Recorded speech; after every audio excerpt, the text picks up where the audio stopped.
اللہ تبارک و تعالیٰ کے نام سے جو نہایت رحم کرنے والا ہے۔ ایک دفعہ سلطان صلاح الدین ایوبی رحمۃ اللہ علیہ اپنے کمرے میں آرام فرما رہے تھے، کیونکہ صبح کے وقت سلطان صلاح الدین ایوبی رحمۃ اللہ علیہ بہت بڑے طویل سفر سے لوٹے تھے۔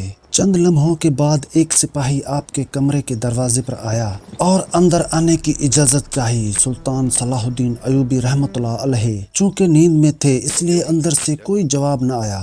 دروازے پر مامور محافظوں نے کہا کہ سلطان آرام فرما رہے ہیں، لہٰذا آپ تھوڑی دیر بعد آ جانا۔ وہ سپاہی آپ کا بہت وفادار سپاہی تھا، اس لیے اس کو بلا جھجک سلطان کے کمرے کے اندر آنے جانے کی اجازت ہوتی تھی، لہٰذا اس نے بھی سلطان کو جگانا مناسب نہ سمجھا اور سلطان کے کمرے کے دروازے کے ساتھ بیٹھ گیا۔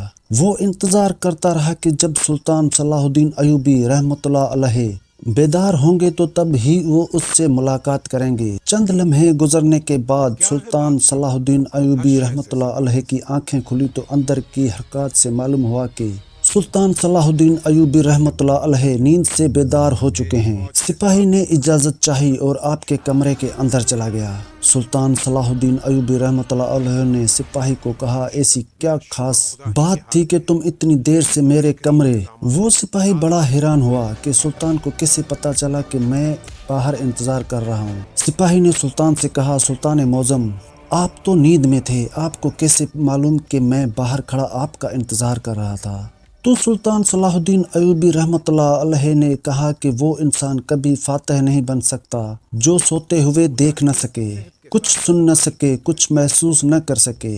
وہی اصل میں فاتح سلطان اور بہادر سردار ہوتا ہے، جو سوتا ہوا سن بھی سکے، دیکھ بھی سکے اور محسوس بھی کر سکے۔ سپاہی بڑا حیران ہوا اور پھر سلطان نے اسے پوچھا، بتاؤ کیا بات ہے؟ تو اس نے کہا، سلطان معظم، شاہی حکیم صاحب آپ سے ملنا چاہتے ہیں۔ سلطان نے کہا، اجازت ہے، آپ حکیم کو اندر لے آئیں۔ سپاہی باہر گیا اور چند لمحوں کے بعد شاہی حکیم کو لے کر سلطان صلاح الدین ایوبی رحمۃ اللہ علیہ کی خدمت میں حاضر ہوا۔ سلطان صلاح الدین ایوبی رحمۃ اللہ علیہ نے حکیم سے پوچھا، حکیم صاحب بتاؤ کیا بات ہے؟ آخر مجھ سے ملنے کی تمہیں اتنی جلدی اور کیا ضرورت پیش آئی؟ تو حکیم صاحب نے کہا، حضور، ایک بات جو مجھے کئی دنوں سے پریشان کر رہی ہے، اس سلسلے میں آپ سے بات کرنی تھی۔ سلطان صلاح الدین ایوبی رحمۃ اللہ علیہ نے اس سے پوچھا، بتاؤ کون سی بات ہے؟ تو اس نے کہا، سلطان معظم، میرے حکیم خانے میں میری بہت ساری شاگردوں میں ایک شاگرد جو کہ ایک خاتون ہے اور یہودی مذہب سے تعلق رکھتی ہے، لیکن اس نے اسلام کے بارے میں بہت کچھ پڑھا اور اسلام کے بارے میں بہت کچھ سیکھا، لیکن چند ایک سوال ہے جس کی وجہ سے وہ ابھی تک مسلمان نہیں ہوئی۔ وہ چاہتی ہے کہ مسلمان ہو جائے، لیکن ایک سوال کا جواب میرے پاس نہیں،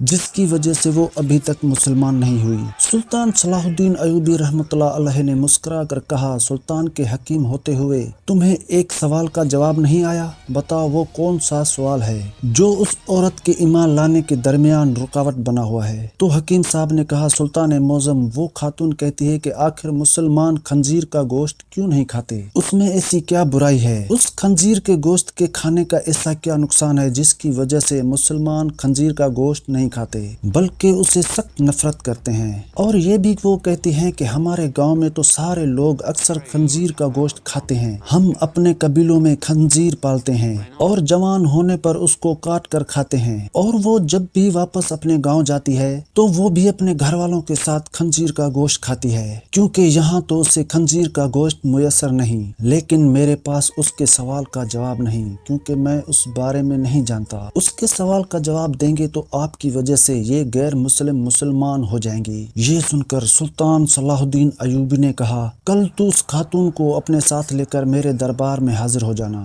سلطان صلاح الدین ایوبی رحمۃ اللہ علیہ جب صبح دربار میں پہنچے تو حکیم صاحب اس خاتون کو لے کر دربار میں حاضر ہوا اور سلطان صلاح الدین ایوبی رحمۃ اللہ علیہ سے فرمایا، سلطان معظم، یہ ہے وہ خاتون جو میری شاگرد ہے۔ یہ دیکھ کر سلطان نے اس عورت کو کہا، بتاؤ خاتون، تمہارا کیا سوال ہے؟ اس عورت نے کہا، سلطان معظم، میں نے اسلام کے بارے میں بہت کچھ پڑھا، بہت کچھ سیکھا، اور حتیٰ کہ میں اس جگہ پر آ کھڑی ہو گئی ہوں کہ میں اسلام قبول کر لوں، لیکن ایک بات ہے جو مجھے اسلام قبول کرنے سے روک رہی ہے، اور وہ تو یہ بات ہے کہ اسلام خنزیر کا گوشت کھانے سے کیوں منع کرتا ہے؟ تاکہ یہ تو ہماری سب سے پسندیدہ خوراک ہے۔ میں نے ہر جگہ دیکھا کہ اسلام نے جس چیز کے بارے میں منع کیا وہاں اس کی دلیل ملی، لیکن اس خنزیر کے گوشت کے بارے میں مجھے ابھی تک کوئی مضبوط دلیل نہیں ملی۔ میں نے بائبل کو پڑھا تو وہاں بائبل میں بھی خنزیر کا گوشت کھانے سے منع نہیں کیا گیا، لیکن آخر اسلام کیوں منع کرتا ہے؟ آخر اس گوشت میں ایسی کیا خرابی ہے کہ اسلام اس کو کھانے سے منع کرتا ہے؟ یہ یہودیوں کی تو سب سے زیادہ پسندیدہ خوراک ہے۔ یہ سن کر سلطان صلاح الدین ایوبی رحمۃ اللہ علیہ نے کہا کہ اللہ تعالیٰ نے قرآن پاک میں 3 جگہ خنزیر کا گوشت کھانے سے منع فرمایا۔ پھر آپ نے اس آیات کا بھی ذکر کیا۔ پھر سلطان صلاح الدین ایوبی رحمۃ اللہ علیہ نے اپنے مشیر کو کہا کہ وہ بائبل کی کتاب میرے پاس لے آؤ جو اپنی اصل حالت میں موجود ہے۔ جب بائبل کی کتاب آپ کے سامنے پیش ہوئی تو آپ نے وہی جگہ تلاش کر کے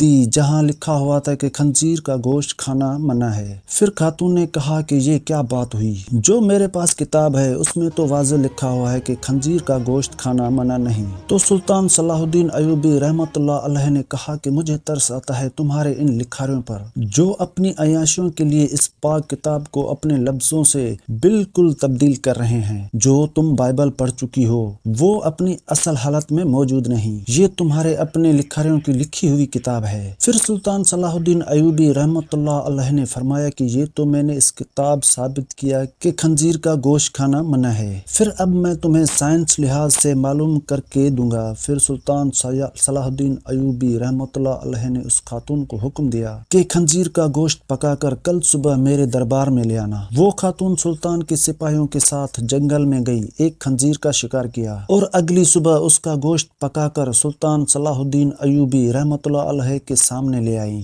سلطان نے اس گوشت کو کراہٹ سے دیکھتے ہوئے اس خاتون کو کہا کہ اب اسے پکے ہوئے گوشت میں ایک بوٹی کو چھری کے ساتھ 2 حصے کرو۔ جب خاتون نے خنزیر کی بوٹی کے 2 حصے کیے تو اس کے درمیان میں سے گوشت کچا تھا۔ سلطان نے کہا اے خاتون کیا تم نے اس گوشت کو اچھی طرح پکایا نہیں؟ تو اس خاتون نے کہا نہیں سلطان معظم، میں نے اس کو بہت اچھی طرح سے پکایا ہے۔ تو سلطان نے کہا کیا تمہاری سمجھ میں میری بات آئی کہ یہ حرام گوشت چاہے تم اسے جتنا بھی اچھی طرح پکا لو، اگرچہ اس کو آگ کی کتنی ہی تپش دے دو، لیکن یہ پوری طرح نہیں پکتا بلکہ یہ درمیان میں کچا رہتا ہے، اور جب یہ تمہارے پیٹ کے اندر جاتا ہے تو بہت ساری بیماریوں کا سبب بنتا ہے۔ آپ خود ایک حکیم ہیں، آپ خود دیکھیں جو چیز کچی آپ کے پیٹ کے اندر چلی جائے تو وہ جا کر کتنی خرابیاں پیدا کر سکتی ہیں۔ پھر سلطان صلاح الدین ایوبی رحمۃ اللہ علیہ نے اس خاتون کو کہا اب میں سور کے بارے میں تمہیں کچھ بتانا چاہتا ہوں۔ پھر سلطان نے کہا کہ یہ سور جس جگہ رہتا ہے اپنے ارد گرد حتیٰ کہ انسانوں کی بھی گندگی کو کھا جاتا ہے، اس کی اکثر خوراک بہت ہی غلیظ ہوتی ہے، اور دوسری بات یہ ہے کہ یہ سور واحد بے شرم جانور ہے کہ جب اس کی مادی یعنی اس کی بیوی کے ساتھ